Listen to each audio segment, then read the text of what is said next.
everyone, this is John, and I'm here with another Monster Hunter video. So as promised, I actually unlocked the augmentation tab in the Monster Hunter's blacksmith area.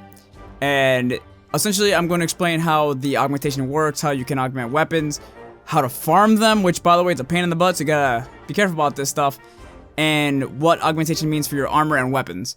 To start with, you're gonna need to start farming tempered yellow dragons. If you guys don't know how to get tempered monsters in your game, or do you have any questions about tempered monsters, I actually made a video about that a while ago, so you can click on the upper right corner right there, or check the link in the description down below to find the video. There's no ifs, ands, or buts about it. If you want to get a augmentation tab, you're gonna need to get a special drop from the tempered yellow dragons that come at the end of the match. It is called a warrior streamstone. Warrior streamstone comes in 2 levels, white and I believe orange is what it is, which is rarity 8, which is the highest rarity, and white, which is, I guess, the common rarity. I'm not exactly sure, I wasn't looking at the rarity of it, but it comes in 2 different rarities. And remember that because when you're upgrading your weapons, some of them need higher rarity streamstones than the common white one. So the streamstone, when you get the drop, the warrior streamstone, the augmentation tab gets added to your blacksmith. So augmentation, how it works for the armors or the swords is, when you click on the tab, you go to your armor that you have to have, first off, maxed out. Anything you have to augment has to be maxed out no matter what. There's no ifs, ands, or buts about that.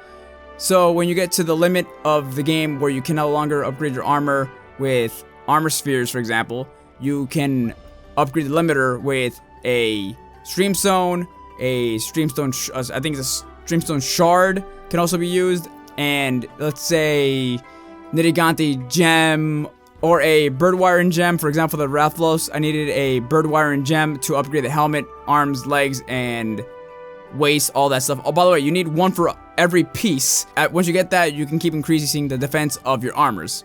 Every armor needs something different, so you have to look at exactly what you need for it.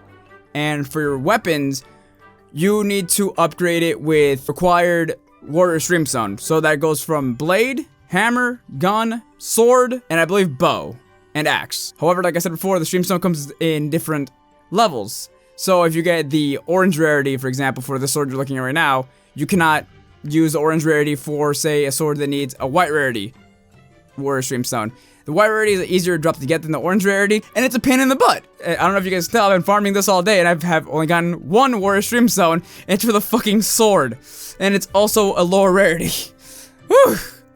Augmentations for weapons, however, come in a few different ways. You can either stack damage, get avidity, get more slots for your weapon, or get a health regen ability per hit. So when you hit a monster, you get health regen.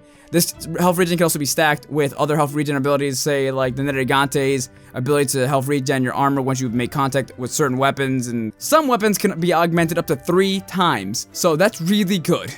So how do you get tempered monsters to actually be able to farm them? You have to go out in a expedition and look for tempered yellow dragon footprints. Essentially, it's a pain in the butt because there's such little of them out there. From my experience, I've had trouble farming them. I'm trying to look through the Elder Recess, which has been a little more helpful. You can go into the desert to get Teostera. You can go out into the ancient forest to get Kishadora, and I believe the Coral Highlands is where you can get stuff like the Kareen. And I also believe that you can farm the Elder Recess for stuff like Narigante's footprints.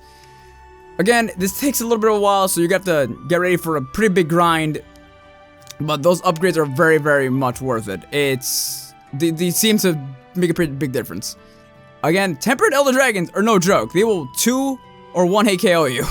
So I highly recommend that you upgrade your armor before you do anything else with weapons, because tempered elder dragons do not get any more health, but they get more damage. So I'm telling you guys, get your armor up there so you can take more damage. I'm doing that right now with my Rathlos armor, and I'm also starting to make a mixed set for my greatsword too, just because I'm gonna need that for killing the Teostera or the Kareen, for example. But that's today's video. If you enjoyed this video, please hit the like button, share it, tell us in the comments down below, and if you want to see more, subscribe to Return Game for more. Also, let me know if this video was helpful to you guys at all. Let me know if I missed anything. If you guys want to add any information, feel free to in the comments down below. So let me know if I missed stuff. And if you guys know something that I don't, please help me with this.